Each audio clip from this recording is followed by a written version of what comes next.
Yo, yo, yo. What's good, YouTube? This is your boy Ross with The Rock Never Stops, coming to you with some more NBA content. Today, we're going to be talking about my favorite conversation of late, the New York Knicks, and how they seem to constantly be a glutton for punishment. So, without further ado, let's go ahead and dive in.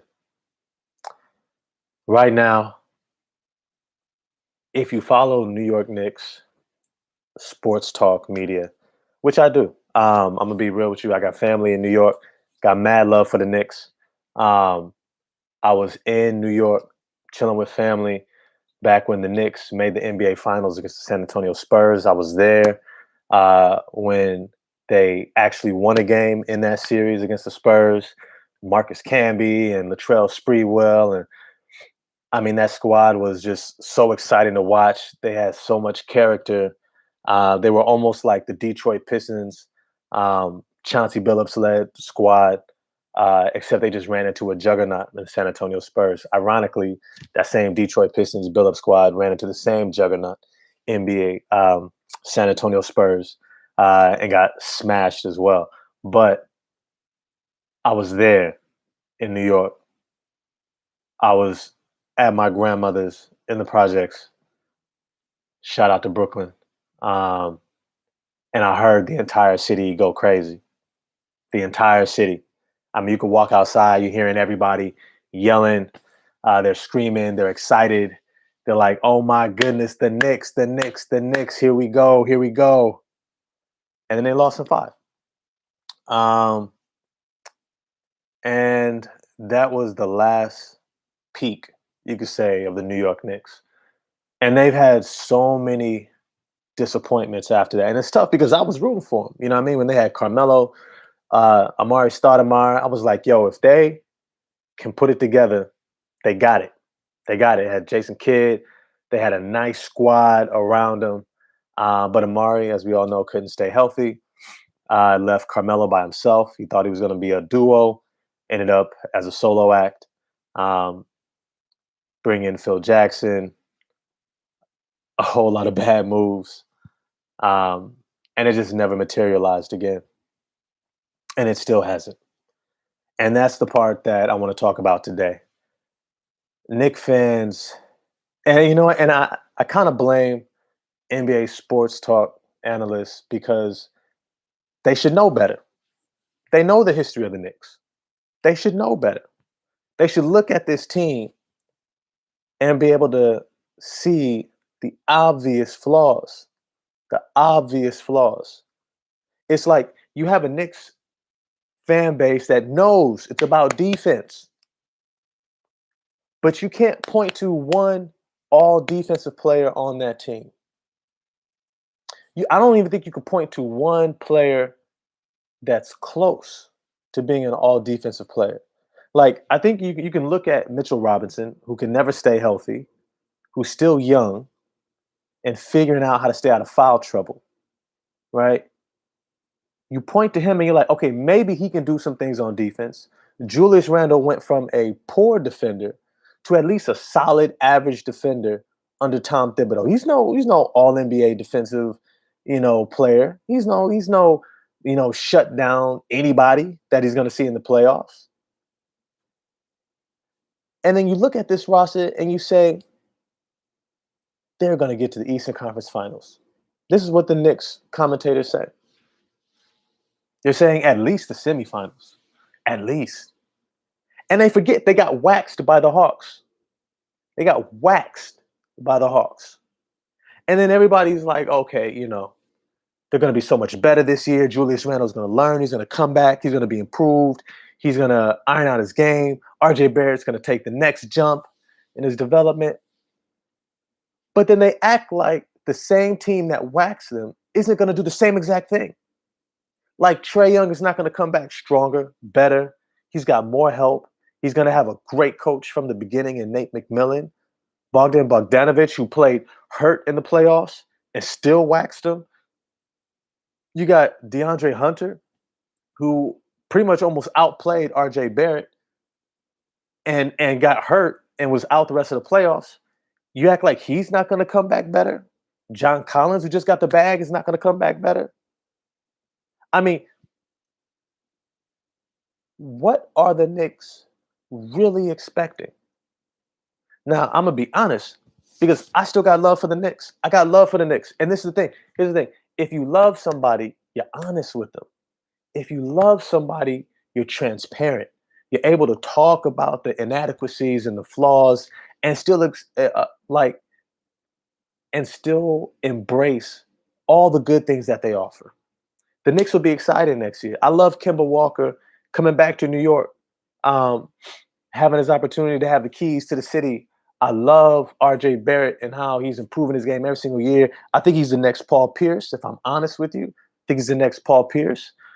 Julius Randle, I think he'll be at his best as a third option, um, where he's that guy doing a little bit of everything, facilitating the ball, pushing up in transition, grabbing the rebound and gone. I hope he plays some more center this year, small ball center. I think they got the pieces to do it. Evan Fournier is a solid player.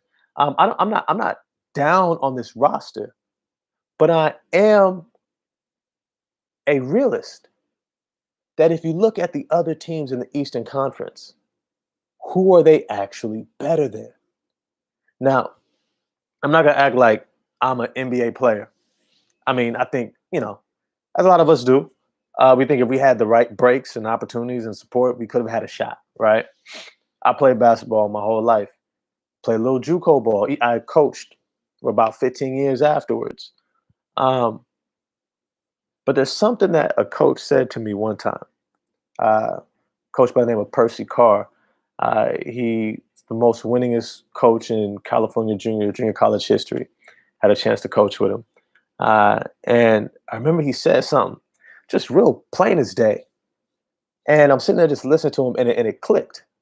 And he said, "You either have the horses or you don't. You either have the horses or you don't.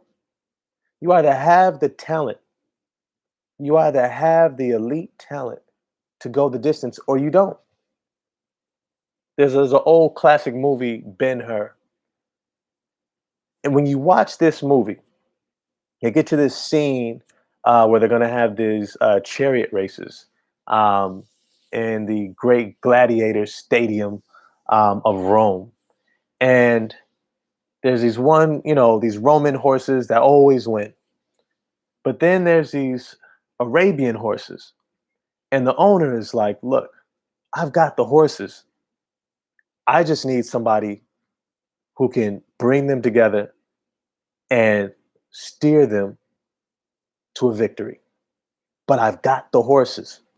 I've got the talent." A team that makes me feel like they've got the horses is somebody that has 2 or 3 all-stars on their team. Not first-time all-stars, multiple-time all-stars. That's a team that I say, you've got the horses. Now can you put the support around you? A team that has an MVP candidate, right? You got the horses. You've got the firepower. You've got the ability to overwhelm any team with the right strategy that maximizes the talent of your best players to be able to beat anybody. The Knicks ain't got that. The Knicks ain't got that. And it's hard for me because, like I said, I got love for them. But when you really look at this roster and you say, who are they better than? Well, let's take the Hawks. Who's the best player on the Hawks? Trae Young. Okay. Who's the best player on the Knicks right now? I think you'd probably say Julius Randle. I mean, Kemba Walker's been a multiple-time All-Star, I believe. Uh, but he's had nonstop injuries in Boston and is really looking to redeem himself after kind of a disappointing stint in Boston after leaving Charlotte. And when I guess we realize that he needs the ball in his hands more, he needs to be a primary scoring option. He really needs to be the number one option, but just with more help. And that allows him to get in his bag easier.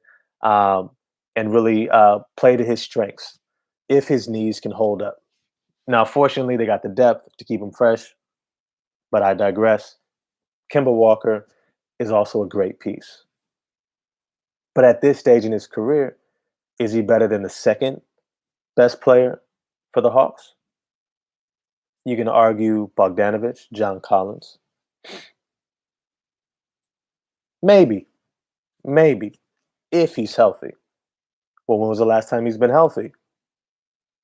Probably Charlotte, when he was in Charlotte. Was the last time that he was healthy. So he's likely, as he's getting older, it seems like Father Time has already tapped his shoulder. Is he really going to be that guy that can show up and be better than somebody like Bogdanovich, who's still entering his prime? Okay, so then you go to RJ Barrett, right? You gotta pick him up, right? Third best player. Is he better than John Collins? I wouldn't say so. Scoring, he might be a little bit more skilled at scoring, maybe.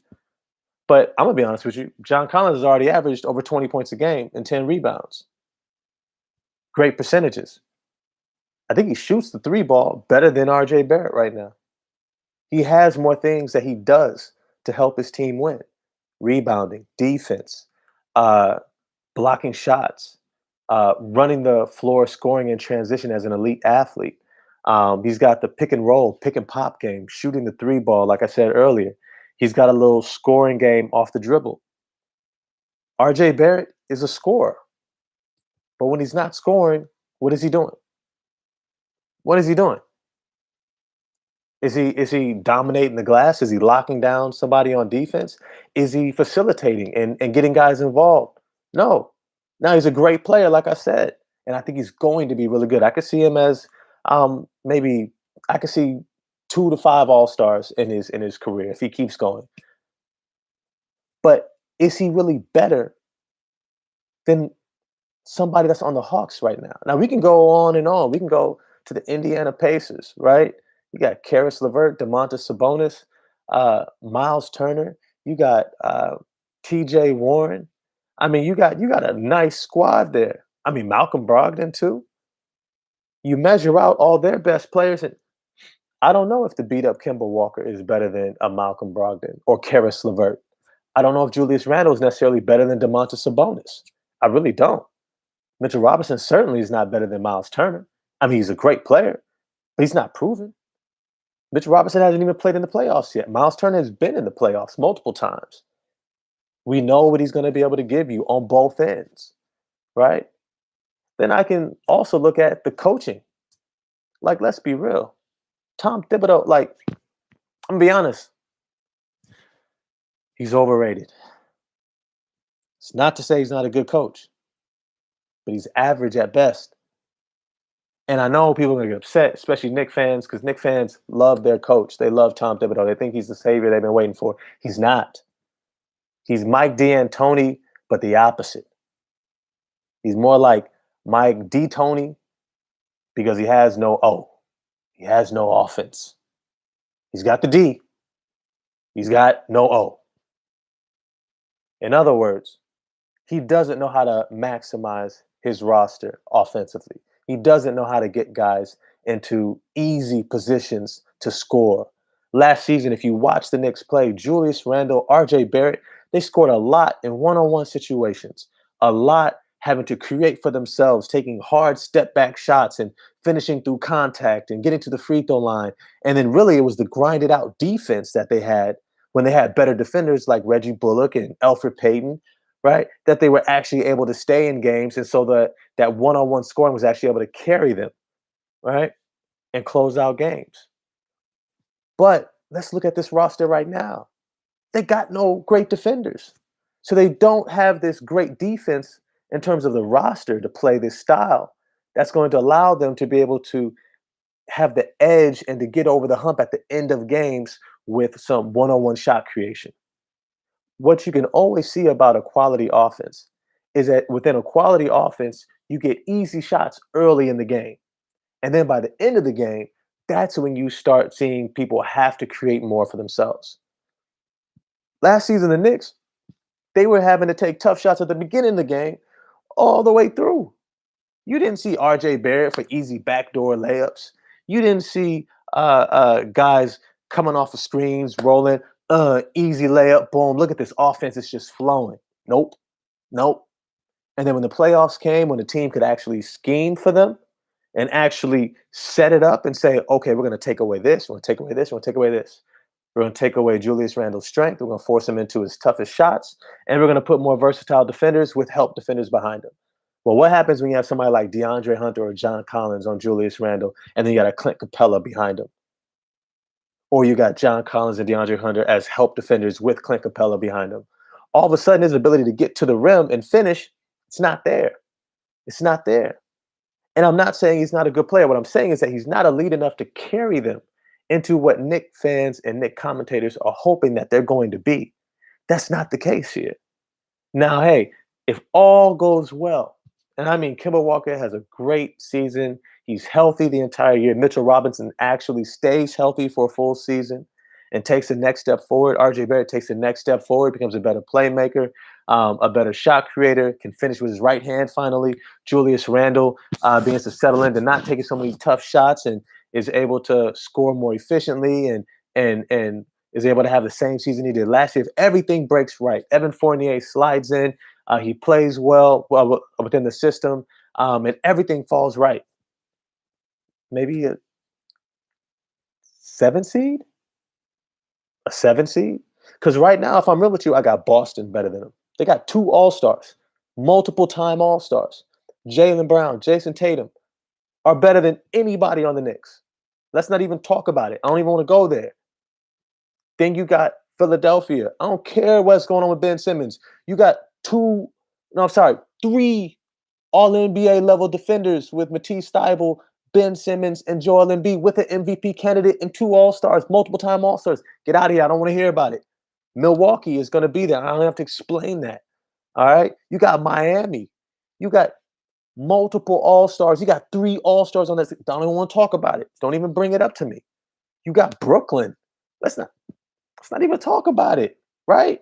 Brooklyn, Milwaukee, Boston, Philly, Miami. That's 5 already. Atlanta, that's 6 already in front of the Knicks. Already in front of them. And then if you look at Indiana, could easily be in front of them. Easily. Toronto could easily bounce back and slide back in there.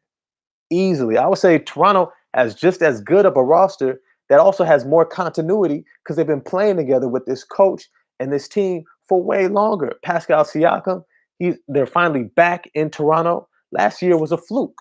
They're playing in Florida. All their homes are in Toronto. They're playing away every single game of the season. Of course, they weren't going to play well. And then they just picked up Scotty Barnes and Precious Achiuwa, and Gary Trent Jr. is going to have a full season with them. Yo, Toronto might be in there as well. And you're going to have Charlotte's going to be better. Washington's going to be better. We're not even talking about Chicago's going to be better. Detroit is going to be right there. Don't sleep on Cade Cunningham, right? These squads are going to be right there. The East is far tougher than it was last year. It's probably the best conference between the two. And the Knicks are sitting here banking on Kemba staying healthy, Mitchell Robinson staying healthy, Julius Randle and RJ Barrett. They've got they got 2 All-Stars. Will Julius Randle make the All-Star team next year? I'm not banking on it. The ball's not going to be in his hands. He's not going to be the closer. He's not going to get as many shots. RJ Barrett's going to demand more shots. Evan Fournier is going to demand more shots. Kemba Walker's definitely going to demand a lot of shots. And then they got a bench now too. And my man, what's his name? The high flyer out of Dayton, Obi Toppin. He's going to be right there behind him, scratching, digging for minutes. Do we really think Julius Randle's going to have this huge year again and stay as a All-Star? I doubt it. Is Kemba Walker going to be healthy enough and get enough minutes? He's probably not going to be playing in back-to-back games. Is he going to make the All-Star team over Kyrie, Trae Young, and all these other guys? Cleveland is going to be better. Don't sleep on Cleveland. And head coach BJ Bickerstaff, I'm going to do a video on them later. And so when you really think about it, The Knicks, I know this video was actually running long, but it's cool though, because it's the Knicks. I could talk about them all day. I love what they got, but they're still another year at least from being able to really cement themselves as a playoff team. And that's if other teams don't take just as big of jumps. Because you look at Charlotte, Charlotte's going to take jumps. They got LaMelo Ball. I don't know who on the Knicks has as much potential as LaMelo Ball. Gordon Hayward's been, I mean, I could go on and on. I can go on and on. This is not going to be a cakewalk for the Knicks. They're not going to catch anybody off guard. Within their division alone, Washington, Brooklyn, who else is in there? What is it? Philly. And I want to say there's one more team. I can't think of it. But I don't even know if they're top 4 in their own division. Come on. Come on. What are we talking about? What are we talking about? So, Knick fans, yo, do yourself a favor. Just sit back. Enjoy the ride. Remember, a season ago, when y'all first got RJ Barrett, you guys were locked in. You were like, yo, we're just going to ride out this process. We're going to enjoy the process. We're not going to rush it. We're not going to rush it. And we're going to allow RJ Barrett to develop, Mitchell Robinson to develop. Y'all messed over Kevin Knox and giving him minutes. So that's another young talent that he's going to go someplace else, probably be the next Trevor Ariza, at least. But it's cool though. It's cool. Y'all not playing him, but acting like you're going all in and like you're actually going to be Eastern Conference semifinals, Eastern Conference finals team. Yo, I mean, some of these commentators are talking about if everything breaks right, we might be in the finals. No, you're not. No, you're not. No, you're not. Shoot, if you're not a top 6 seed, you're getting waxed in the first round. You're getting waxed. You're not even going to get, you may get a game, maybe a game in the first round if you get into the playoffs. Right now, I got the Knicks as a play-in team in a play-in tournament, going up against somebody like Washington or Indiana or Chicago. I think they could maybe beat you, maybe, but a healthy Chicago, I'll take Vucevic and Zach LaVine over Julius Randle and RJ Barrett. Shoot, I'll take Vucevic, Zach LaVine, DeMar DeRozan, Lonzo Ball, and Patrick Williams over any starting 5 the Knicks got. Come on now, what are we talking about here? What are we really talking about? So, Knick fans, do me a favor for your own, because I love y'all. I got love for y'all. Real talk. Sit down. Sit down. Take a back seat. Just enjoy the season. Lower your expectations. It is what it is. And I'm out. This is Ross with The Rock Never Stops. If you like the video, like, subscribe, leave some comments. We can definitely chat back and forth. And until next time, peace.